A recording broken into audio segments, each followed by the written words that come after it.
Welcome to the Slop Farm. Enjoy the video. You start by ensuring Visual Studio and the correct NET SDK are installed. This avoids runtime mismatches later. Once done, open New Project and pick an ASB. NET Core template that matches your goal, Razor Pages for UI, API for services, MVC for structure. Make sure the target framework is Net 6 or NET 7 so NuGet packages match. Then name the project, choose a folder, and enable Docker only if you need containers.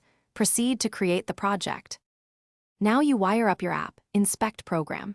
CS and startup to see middleware order. This affects routing, static files, and authentication. Once configured, add controllers or Razor Pages and register services with dependency injection so components stay testable. For data, configure DB context and run migrations to create the database schema. Make sure connection strings in app settings.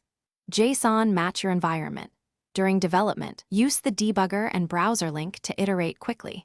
Keep middleware order consistent. To finish, test locally using IIS Express or Kestrel.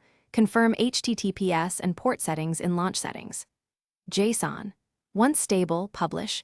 Choose Azure App Service for managed hosting, Docker for containers, or a folder for manual deployment, and include production settings or environment variables. If deployment fails, inspect the app logs and startup exceptions first. Often missing migrations, wrong connection strings, or blocked ports are the culprit.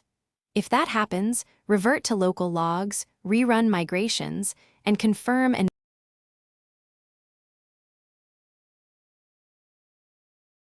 Thanks for watching. Consider subscribing if we helped you today.